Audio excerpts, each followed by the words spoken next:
Take two, that ban in Australia on social media for under-16s wasn't really working.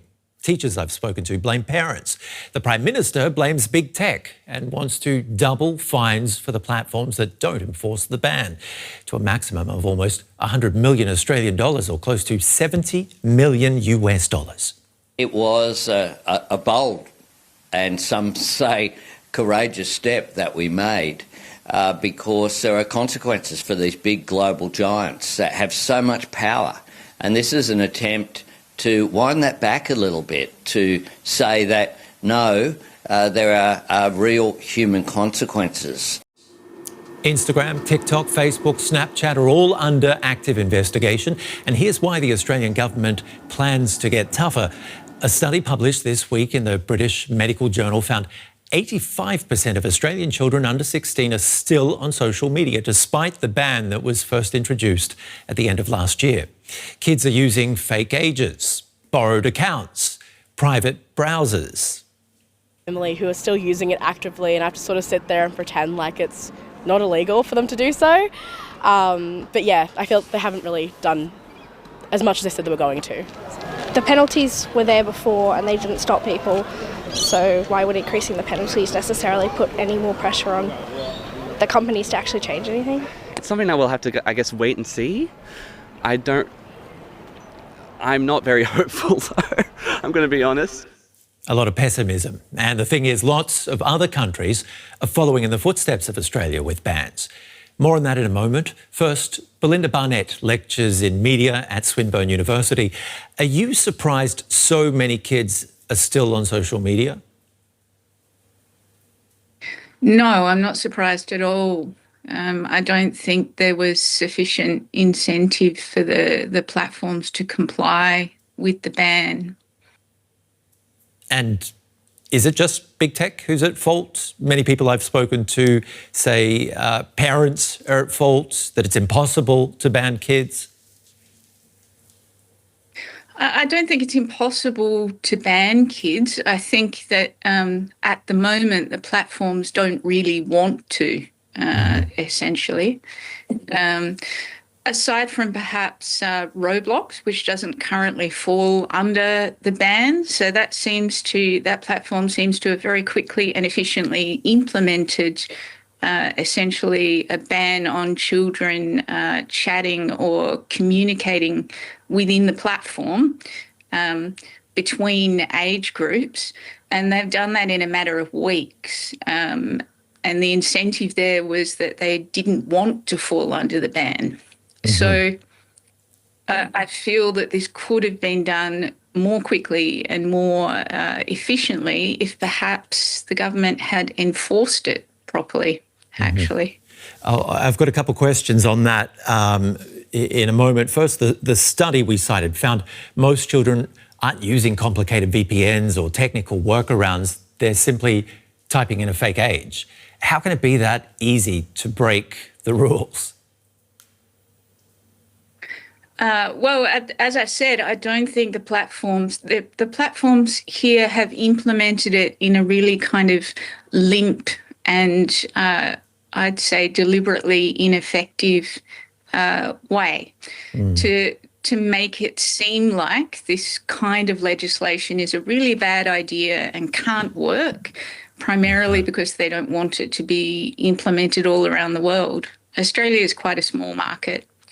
But in the same way that they Facebook in particular, deliberately mucked up with the news media bargaining code in Australia, the news ban component of it that they responded with, they wanted it to be kind of a mess so that other countries wouldn't kind of rush to implement the same kind of legislation. And I feel like that's what the platforms are doing here. It's been a very inefficient implementation. I think if they wanted to, they could immediately identify the users who are under 16 and do something about it.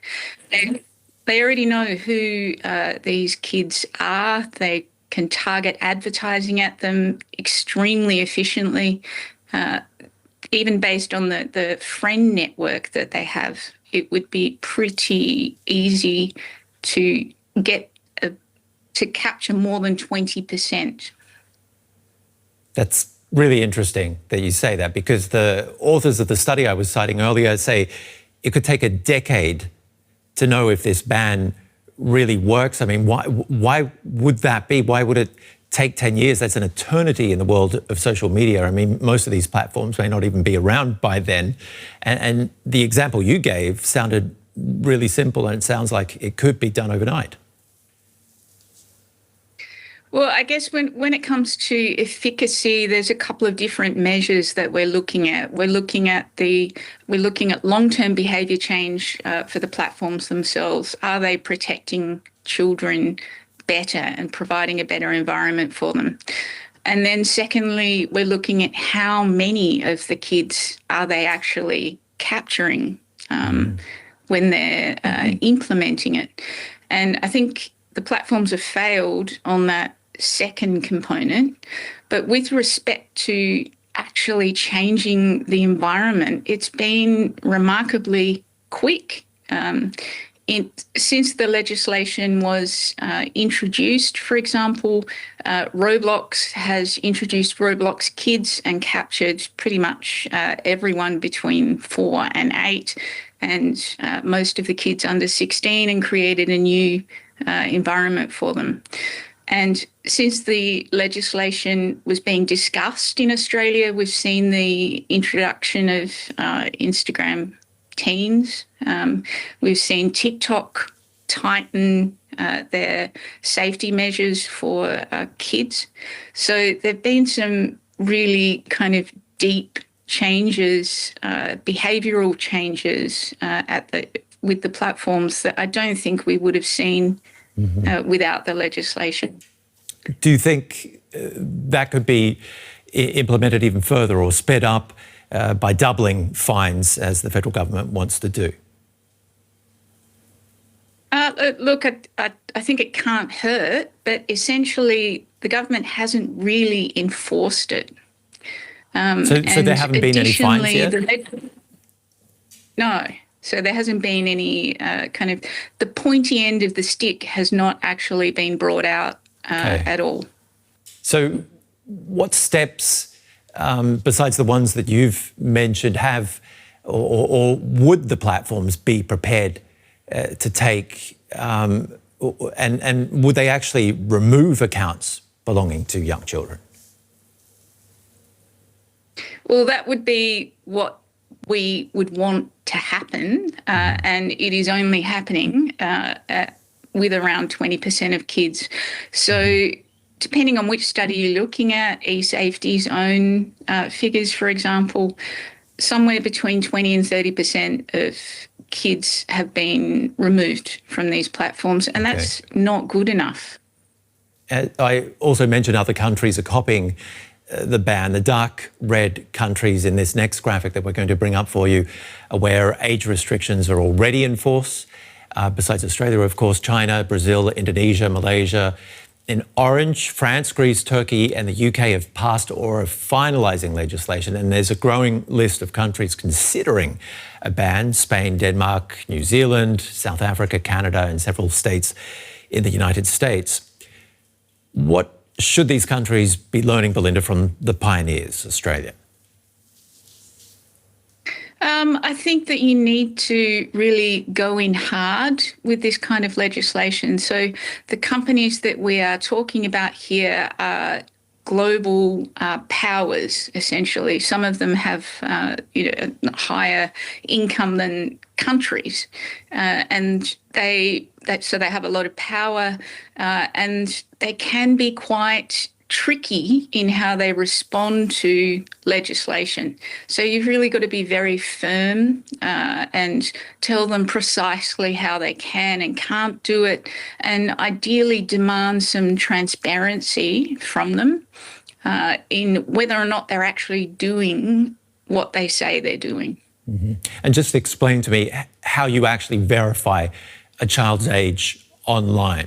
It didn't seem that difficult from what you were saying.